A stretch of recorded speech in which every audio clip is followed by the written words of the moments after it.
सुप्रभात प्यारे बच्चों। आज हम एक कहानी यह भी उससे आगे जो बचा हुआ चैप्टर पढ़ेंगे। 10वीं कक्षा तक आलम यह था, मतलब माहौल यह था कि बिना किसी खास समझ के घर में होने वाली बहस सुनती थी, मतलब चर्चा सुनती थी, और बिना चुनाव किए, बिना लेखक की असहमति से, बिना लेखक की अहमियत से परिचित हुए, मतलब उस लेखक का क्या अस्तित्व है, क्या अहमियत है, इससे परिचित हुए बिना ही मैं किताबें पढ़ती थी। लेकिन सन 1945 में जैसे ही 10वीं पास करके मैं फर्स्ट ईयर में आई, हिंदी की प्राध्यापिका शीला अग्रवाल से मेरा परिचय हुआ। सावित्री गर्ल्स हाई स्कूल, जहाँ मैंने ककहरा सीखा, मतलब बाराखड़ी सीखी। 1 साल पहले ही कॉलेज बना था और वे इसी साल नियुक्त हुई थी। कौन? शीला अग्रवाल। उन्होंने बाकायदा साहित्य की दुनिया में मुझे प्रवेश करवाया। मत्र पढ़ने को चुनाव करके पढ़ने में बदला, खुद चुन चुन कर किताबें दी मुझे। पढ़ी हुई किताबों पर बहसें की तो 2 साल बीतते साहित्य की दुनिया, मतलब मुझे इतना ज्ञान हो गया था कि शरत चंद्र, प्रेमचंद से बढ़कर जिनेंद्र, अज्ञे, यशपाल, भगवती चरण वर्मा तक फैल गई। मतलब इन सबको पढ़ लिया मैंने और फिर तो फैलती ही चली गई। उस समय जिनेंद्र जी की छोटे छोटे सरल सहज वाक्यों वाली शैली ने बहुत आकृष्ट किया था। सुनीता उनका उपन्यास था, जिनेंद्र का, बहुत अच्छा लगा था। अज्ञे जी का उपन्यास शेखर एक जीवनी पढ़ा जरूर, पर उस समय वह मेरी समझ के सीमित दायरे में समा नहीं पाया, मतलब कुछ समझ में नहीं आया। कुछ सालों बाद नदी के द्वीप पढ़ा तो उसने मन को इस कदर बांधा कि उसी झोंक में शेखर को फिर से पढ़ गई। इस बार कुछ समझ के साथ पढ़ा। यह शायद मूल्यों के मंथन का युग था। पाप पुण्य, नैतिक अनैतिक, सही गलत की बनी बनाई धारणाओं के आगे प्रश्न चिन्ह ही नहीं लग रहे थे, उन्हें ध्वस्त भी किया जा रहा था, मतलब नष्ट भी किया जा रहा था। इसी संदर्भ में जिनेंद्र का त्यागपत्र, भगवती बाबू का चित्रलेखा पढ़ा। शीला अग्रवाल के साथ लंबी लंबी बहसें करते हुए उस उम्र में जितना समझ सकती थी मैंने समझा। शीला अग्रवाल ने साहित्य का दायरा ही नहीं बढ़ाया, बल्कि घर की 4 दीवारी के बीच बैठकर देश की स्थितियों को जानने समझने का जो सिलसिला पिताजी ने शुरू किया था, उन्होंने वहां से खींचकर उसे भी स्थितियों की सक्रिय भागीदारी में बदल दिया। सन 1946-47 के दिन वे स्थितियाँ, उसमें वैसे ही घर में बैठे रहना संभव था भला। प्रभात फेरियाँ, मतलब सुबह जल्दी जो नारेबाजी की जाती थी, वो हड़तालें, जुलूस, भाषण, हर शहर का चरित्र था और पूरे दमखम और जोश खरोश के साथ इन सब से जुड़ना हर युवा का उन्माद था।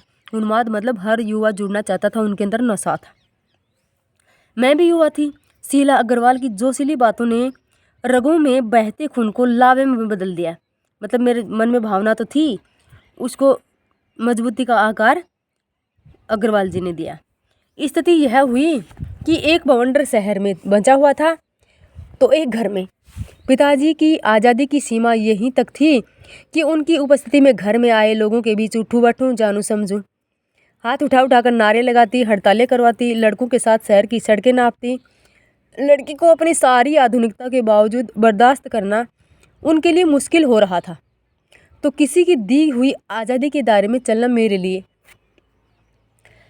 जब रगों में लहू की जगह लावा बहता हो तो सारे निषेध, मतलब वर्जनाएं, मना करना, सारी वर्जनाएं और सारा भय कैसे ध्वस्त हो गया, मतलब नष्ट हो गया। यह तभी जाना और अपने क्रोध से सबको थरथरा देने वाले पिताजी से टक्कर लेने का जो सिलसिला तब शुरू हुआ था राजेंद्र से शादी की, जब तक वह चलता ही रहा। यश कामना, बल्कि कहूँ कि यश लिप्सा, मतलब यश प्राप्त करने की इच्छा पिताजी की सबसे बड़ी दुर्बलता थी और उनके जीवन की धुरी था यह सिद्धांत कि व्यक्ति को कुछ विशिष्ट बनकर जीना चाहिए, कुछ ऐसे काम करने चाहिए कि समाज में उनका नाम हो, सम्मान हो, प्रतिष्ठा हो, वर्चस्व हो। इसके चलते ही मैं दो एक बार उनके कोप से बच गई थी, मतलब उनके गुस्से से बच गई थी। एक बार कॉलेज से प्रिंसिपल का पत्र आया कि पिताजी से आकर मिलें और बताएं कि मेरी गतिविधियों के कारण मेरे खिलाफ अनुशासनात्मक कार्रवाई क्यों नहीं की जाए। पत्र पढ़ते ही पिताजी आग बबूला हो गए। यह लड़की तो मुझे कहीं का मुंह दिखाने लायक नहीं रखेगी, पता नहीं क्या क्या सुनना पड़ेगा वहाँ जा कर के। 4 बच्चे पहले भी पढ़े, किसी ने ये दिन नहीं दिखाया। गुस्से से बनाते हुए वे गए थे कॉलेज गुस्से से बनाते हुए वो कॉलेज में गए थे।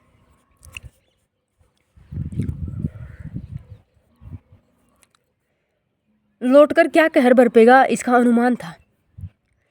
सो मैं पड़ोस के ही एक मित्र के यहाँ जाकर बैठ गई और माँ को कह के चली गई कि जब पिताजी लौट कर आए, उनका गुस्सा शांत हो जाए, गुबार निकल जाए, तब मुझे बुलाना। लेकिन जब माँ ने आकर कहा कि वे तो खुश ही हैं, चली चल घर पे, तो विश्वास नहीं हुआ। गई तो सही, लेकिन डरते डरते घर पे गई। सारे कॉलेज की लड़कियों का इतना रोब है, तेरा सारा कॉलेज तुम 3 लड़कियों की इशारे पर चल रहा है। प्रिंसिपल बहुत परेशान थी और बार बार आग्रह कर रही थी कि मैं तुझे घर बिठा लूँ, क्योंकि वे लोग किसी तरह डरा धमकाकर डांट डपट कर लड़कियों को क्लासों में भेजते हैं, और अगर तुम लोग एक इशारा कर दो कि क्लास छोड़कर बाहर आ जाओ तो सारी लड़कियां निकलकर मैदान में जमा होकर नारे लगाने लगती हैं। तुम लोगों के मारे कॉलेज चलना मुश्किल हो गया है उन लोगों के लिए। कहाँ तो जाते समय पिताजी मुंह दिखाने से घबरा रहे थे और कहाँ बड़े गर्व से कहकर आए कि यह तो पूरे देश की पुकार है, इस पर कोई कैसे रोक लगा सकता है भला। बेहद गदगद स्वर में पिताजी यह सब सुनाते रहे और मैं अवाक, मतलब बिना कुछ बोले खड़ी रही। मुझे न तो अपनी आंखों पर विश्वास हो रहा था, न अपने कानों पर हकीकत तो यही थी। एक घटना और, आज़ाद हिंद फौज के मुकदमे का सिलसिला था। सभी कॉलेज, स्कूलों, दुकानों के लिए हड़ताल का आह्वान था। जो नहीं कर रहे थे, छात्रों का एक बहुत बड़ा समूह वहां जा कर के हड़ताल करवा रहा था। शाम को अजमेर का पूरा विद्यार्थी वर्ग चौपड़, मतलब मुख्य चौराहा पर इकट्ठा हुआ और फिर नारेबाजी, भाषणबाजी की। इस बीच पिताजी के एक निहायत दकियानुसी, मतलब नुक्स निकालने वाला, छोटी सोच वाला दकियानुसी मित्र ने घर आकर अच्छी तरह पिताजी की लू उतारी। अरे उस मनु की तो मत मारी गई है, पर भंडारी जी आपको क्या हुआ? ठीक है, आपने लड़कियों को आज़ादी दी, पर देखते आप जाने कैसे कैसे उल्टे सीधे लड़कों के साथ हड़तालें करवाती, हुड़दंग मचाती फिर रही है वह। हमारे आपके घरों की लड़कियों को शोभा देता है क्या ये सब? कोई मान मर्यादा, इज्जत आबरू का ख्याल भी है क्या आपको, या नहीं? वे तो आग लगाकर चले गई। पिताजी सारे दिन भभकते रही, मतलब गुस्से से उबलते रही। बस अब यही रह गया था कि लोग घर आकर थू थू करके चले जाएं। बंद करो अब इस मनु का घर से बाहर निकलना है। इस सबसे बेखबर में रात होने पर घर लौटी तो पिताजी के एक बेहद अंतरंग, मतलब गहरे मित्र, अभिन्न मित्र ही नहीं, अजमेर के सबसे प्रतिष्ठित और सम्मानित डॉक्टर अंबालाल जी बैठे थे। मुझे देखते उन्होंने बड़ी गर्मजोशी से स्वागत किया। आओ आओ मनु, मैं तो चौपड़ पर तुम्हारा भाषण सुनते ही सीधा भंडारी जी को बधाई देने चले आया। I am really proud of you, मतलब मैं आप पर बहुत गर्व करता हूँ। क्या तुम घर में घुसे रहते हो भंडारी जी? घर से निकला भी करो। यू हैव मिस्ड समथिंग, आपने मतलब ये नहीं देखा तो कुछ मिस किया है। और वे धुआंधार तारीफ करते चले गए। वे बोलते जा रहे थे और पिताजी के चेहरे पर का संतोष धीरे धीरे गर्व में बदलता जा रहा था। भीतर जाने पर माँ ने दोपहर की गुस्से वाली बात बताई तो मैंने राहत की सांस ली। आज पीछे मुड़कर देखती हूँ तो इतना तो समझ में आता ही है कि क्या तो उस समय मेरी उम्र थी और क्या मेरा भाषण रहा होगा। यह तो डॉक्टर साहब का स्नेह था जो उनके मुंह से प्रशंसा बनकर बह रहा था।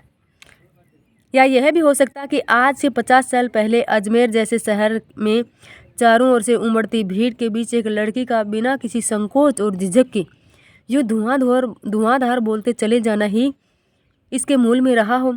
पर पिताजी कितनी तरह के अंतर विरोधों के बीच जीते थे वे। एक और विशिष्ट बनने और बनाने की प्रबल लालसा, तो दूसरी ओर अपनी सामाजिक छवि के प्रति भी उतनी ही सजगता। पर क्या यह संभव है? क्या पिताजी को इस बात का बिल्कुल भी एहसास नहीं था कि इन दोनों का रास्ता ही टकरा हटका है? सन 1947 के मई महीने में शीला अग्रवाल को कॉलेज वालों ने नोटिस थमा दिया कि लड़कियों को भड़काने और कॉलेज का अनुशासन बिगाड़ने के आरोप में, कि मतलब कॉलेज लड़कियों को भड़काती है और अनुशासन बिगाड़ती है, इस कारण उनको नोटिस दे दिया। इस बात को लेकर हुड़दंग न मचे, इसलिए जुलाई में थर्ड ईयर की क्लासेस बंद करके हम 2-3 छात्राओं का प्रवेश निषेध कर दिया, मतलब प्रवेश लेने से मना करते हैं। हुड़दंग तो बाहर रहकर भी इतना मचाया कि कॉलेज वालों को अगस्त में आखिर थर्ड ईयर खोलना पड़ा। जीत की खुशी पर सामने खड़ी बहुत बड़ी चिर प्रतीक्षित खुशी, मतलब लंबे समय की प्रतीक्षा के बाद मिलने वाली खुशी। सामने यह खुशी मतलब बिला गई, गायब हो गई। शताब्दी की सबसे बड़ी उपलब्धि 15 अगस्त 1947 वाली। Bye, thank you.